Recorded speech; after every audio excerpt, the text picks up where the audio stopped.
Hey babes, it's Lex. Welcome back to my channel. If you haven't already, please subscribe to my channel. Click that red button.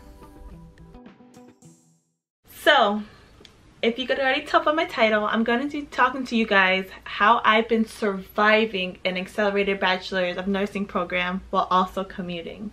So my program is 16 months and it has 4 semesters.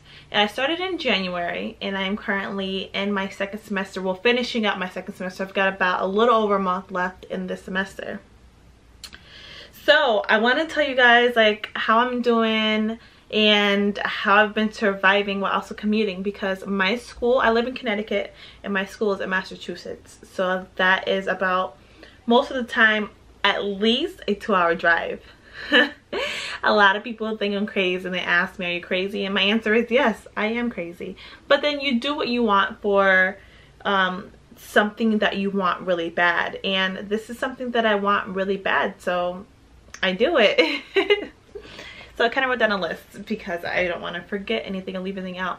But I think you guys really want to stay and watch this full video, because I think I have a really, really important message for people who are in accelerated nursing programs in the end. So the first thing that I have found to be very, very helpful was being organized.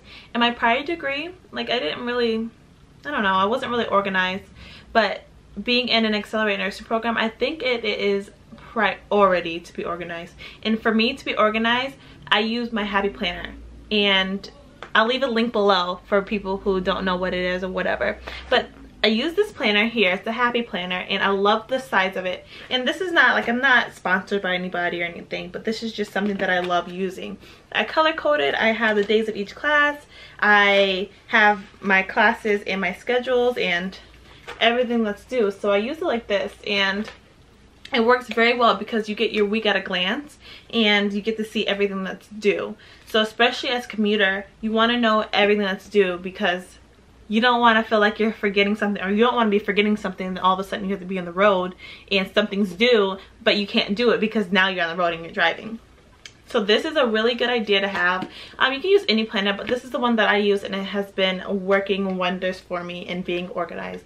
I start like beginning of each semester, I'll write out all of my due dates, everything that's due, everything that we have to do for the whole semester. And then I'll usually go over it with somebody else in the program to make sure that I have every single thing that I have in this planner. It has been a lifesaver. The next thing is time management, especially with commuting. And actually, I think it might be easier to time management from being a commuter, like, because you have to make sure you get your things done before you get on the road. So you know that if I don't do it now, chances are I won't get it done later. So for me, it's helped because, like I said, in my past degree, I did not commute. I was on campus, so I was like, oh, you have time to do this later. You have time to do this here. You have time to doing this. You don't. Okay, so you realize that you don't have time to do it later. So you're like, okay, if I don't get it done now, it's never gonna get done, so I have to do it now. So this has helped me tremendously with time management, because you don't want to be stuck last minute having to do something. And oftentimes, if it's last minute, it's gonna be not your best work. In an accelerated program, you want to hand in all of your best work because you're working towards something that you really, really want in life. And how are you gonna be as a nurse if you're gonna hand in last minute bad work? So that was something that's also very, very important, is time management, because there's a lot of work. There's a lot of content that you're learning because it is an accelerated program. It's going to be hard. There's no question about that. Everybody knows it's hard. Everybody says it's hard. It is hard, and it's going to be hard, but it's just something that you have to do to get through it, and you will get through it. The next thing I have, which I actually personally have been struggling with, and it's self-care. I started off well, because my friends like, oh, everybody stresses, they say self-care, self-care, self-care. But nobody really thinks like, okay, yeah, I really need to do self-care, until it kind of hits you and you're kind of in the slump. So first semester, I started off great. I was going to the gym, because that's what I do for my self-care. I like to go to the gym. You choose whatever you like to choose, but the gym is for me. So I started off by going to the gym, and then once things started to get rough and hectic, I stopped going. And now here I am in second semester, and I saw things happening, like my anxiety go higher and my stress level increase and my health decrease. And when that happens, you cannot put in your best foot forward, especially while commuting, because you're not feeling well, you're not feeling yourself, you're not feeling up to it. And after the last few, like I want to say month, I've been going back to the gym a few days a week like I should be doing. I like to get to the gym at least 5 days a week. Obviously it's difficult with commuting, but I get to it as much as possible, and that has helped me gain all of my energy back, everything back, all of my want to do things. Self-care is important because you will burn out, and you will burn out quickly if you don't do self-care, if you don't use self-care as a outlet. And that's just how it is, and that's, you know, people say it, but it's true. Like, you really do. So self-care is another big, and I can't stress this enough, is a big part of how to survive an accelerated nursing program while also commuting. And nobody else is gonna do that for you. You have to do it on your own. Find whatever it is that makes you happy and helps you release stress, whether it's going to the gym, going shopping, or whatever. Do it and find time for it, because honestly, you don't think that there's time because you're like, oh, I should be studying, but there is time, and find the time, make the time. Because okay, yeah, the hour that you're not studying, it's not really gonna make or break you. I tell you that now. That 1 hour out of the day, or that 1 hour out of your last 2 days, it's not gonna make or break how you do on a test. The next thing, and these are in no particular order, I have not like made a list like, oh, this is the first thing, this is the second thing, but these are just things that have helped me. The next thing has also been something that was really hard for me. Like, I just started to do it, and it's difficult, and everybody around me doesn't like it, but it's necessary. And that's saying no. Learn how to say no. Say no to your friends because, you know, they want to go out for drinks. Say no to your family because they want to hang out. You have to say no, unfortunately. And this was a really tough one for me, because you want to be able to help out. You're used to being able to help out, but now that your life is so busy, just simply the time is just not there. And the time that you're putting forth to somebody else, you could be putting into your studies, and you need to be put into your studies because this is a big part of your life and a big program that you need to be putting all your effort towards. I struggled with this a lot, and it was difficult because saying no, like, I felt like I was being selfish, or I wasn't tending to the needs of the people around me. But in reality, it's helping me out, helping me get to where I want to be. So you have to know how to say no and when to say no.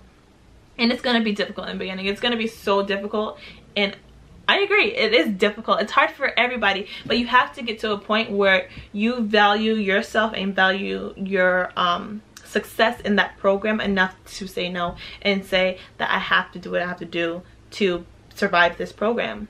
Not everybody around you is going to understand how it feels, how it is to be in a program like this. And I didn't realize, because everybody says it, like, everybody will tell you, oh, the people around you aren't going to understand but the people in your program. And I kind of just like, oh yeah, like, of course my family will understand, of course the people, they don't. They just simply don't, and it's because they've never been through it, they never had to go through it, so why would they understand? And I found that very difficult for me to comprehend as to why they don't understand why I'm so stressed all the time, or why I'm so busy, why I have to say no. And that's a big thing. Like, look to the people in your program for that relationship and for that reassurance, because the people around you really aren't going to understand to the extent that the people in your program are going to understand, and that's just how it is. The next thing I just started doing because I wasn't doing, and that's taking vitamins. Commuting, you get up early, you have early mornings, late nights. You're gonna be tired. You need your body to have the extra vitamins in it to be able to push you through the day and get you through the day, and not be extremely tired by the end of the day. I mean, you're already gonna be tired, but you need to not be overtired and extra tired that you don't have to be.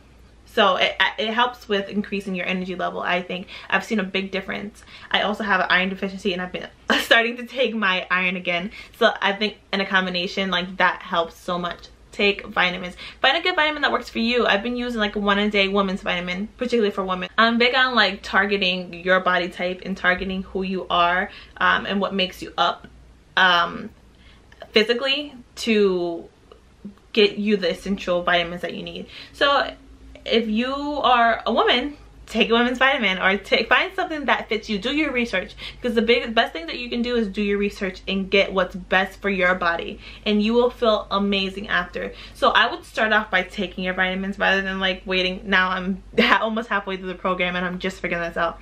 I wish somebody told me this before, but I'm telling you now, so hopefully you take that advice. The next thing we do, and it's so difficult in nursing, it's so difficult in an accelerated nursing program, but if you can do it, definitely do it, and that's eat a well-balanced diet. It is so hard, especially commuting, because you're on the go all the time. Like my typical day, like if I have a clinical, I get up at 3:45 in the morning to get to my 6:30 clinical on time. And how you eat a well-balanced diet, right? So you have to maybe meal prep, do what works for you, but getting those nutrients in along with those vitamins will help you have the energy that you need to get through the day and push you through it.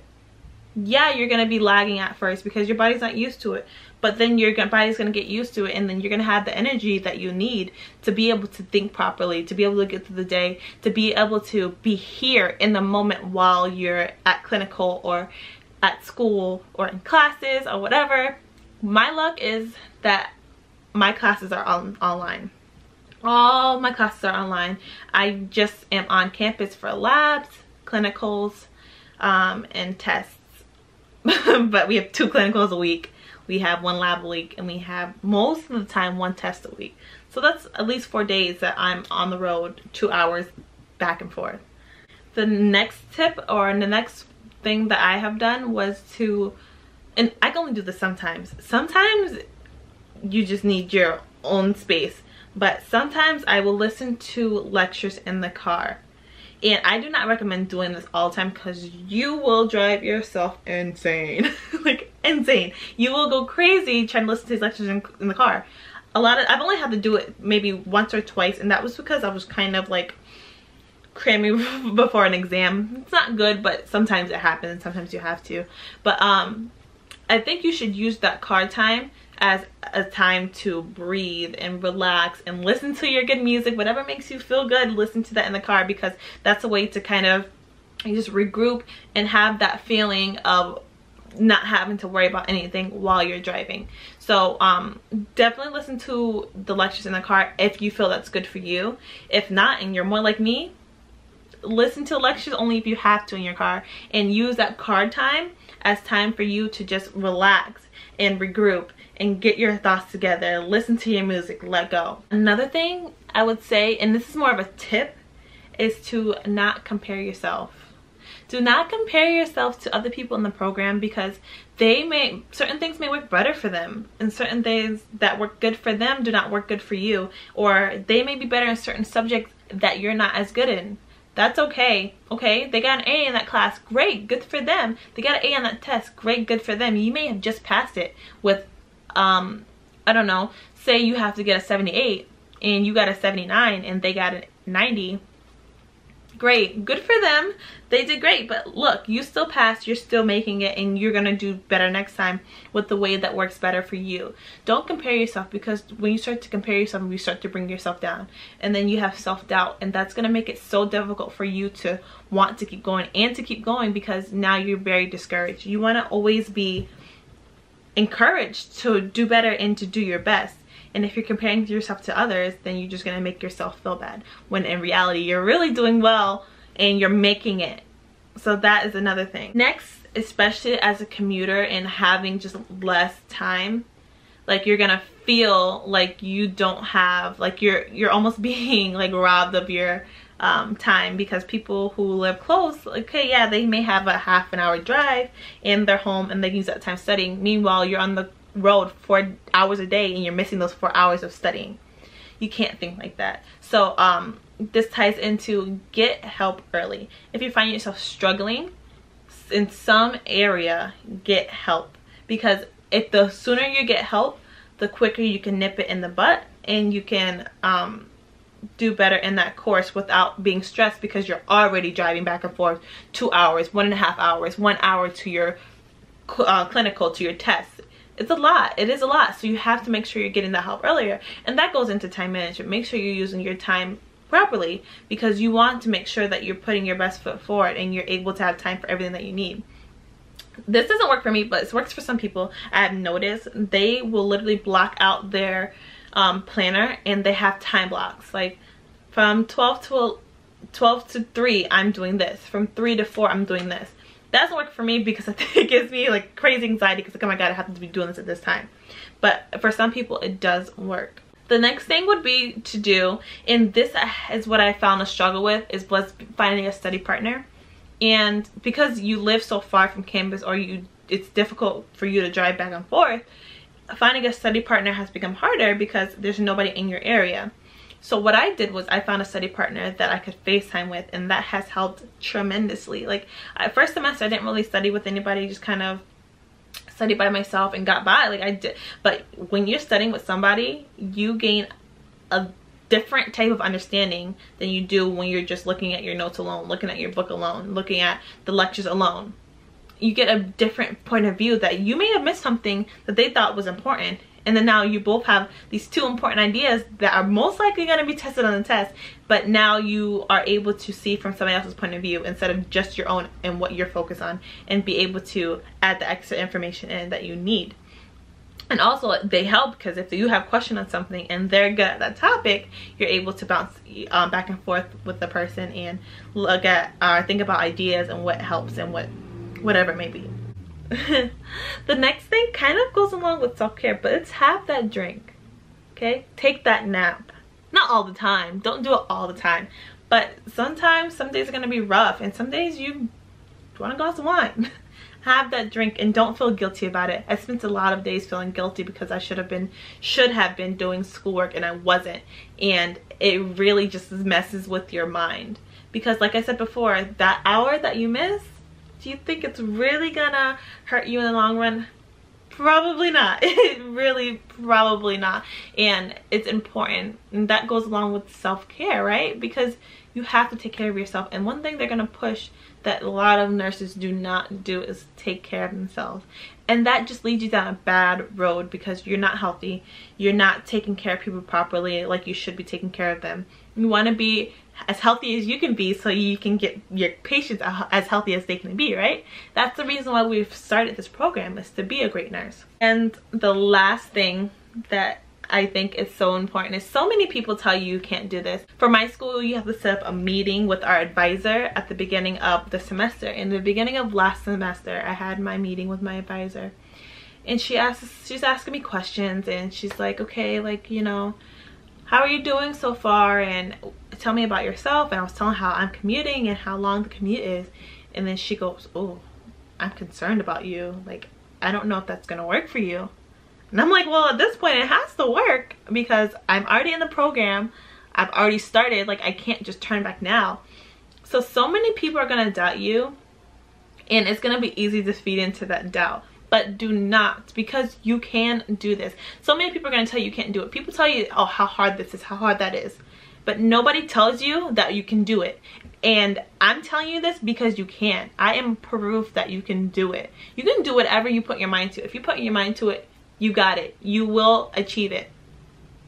And actually, one thing that I forgot is I am big on something like having something in your sight of every day that you see that leads to your success. So what I have in my room is a saying that says, you will pass, you will succeed, you will become a nurse. I see that every single day. It's at the foot of my bed. When I wake up, it says, you will pass, you will succeed, you will become a nurse. When you have your mind set like that, it's almost like a vision board. When you vision it every single day and you say, this is where I'm gonna be, you will get there because you have your mind set on it, and it is written in stone almost. Like, this is how it's gonna be, this is how it's gonna end. It's gonna end in my favor because I am doing it this way, and I am doing it the right way. And you have to think positive. So you will pass, you will succeed, you will become a nurse, okay? And you can't get down on yourself. If you get down on yourself, then that's it. Like, okay, you might have one bad quiz, one bad test. Pick yourself up, get the help that you need, and do it, and you'll be fine. So I hope a few of these things have helped you, because I think that they have helped me. And if there's more questions that you have about just being in an accelerated nursing program or a week of my life, just ask me, because I am so for helping people. I feel like so many people don't want to help other people succeed, but I'm so for it, because why would you not want your fellow colleagues, future colleagues, to succeed and create a better life for them and the nursing practice on its own? So if you have any questions, anything that helped you that you think might help me, definitely let me know. Or if you want to ask me a few questions about what might help you or what you should do in a certain situation and you're a commuter, or just anything about nursing school, then ask me, because I'm so happy to help. I really genuinely do care about and value helping other people, because I didn't get that help, and I know how much of a difference it's made for me not having the help, and to have somebody who was there to help me. So I want to be there for anybody who was willing to accept the help. But yeah, see you next time, and I hope you guys have a good week and happy studies.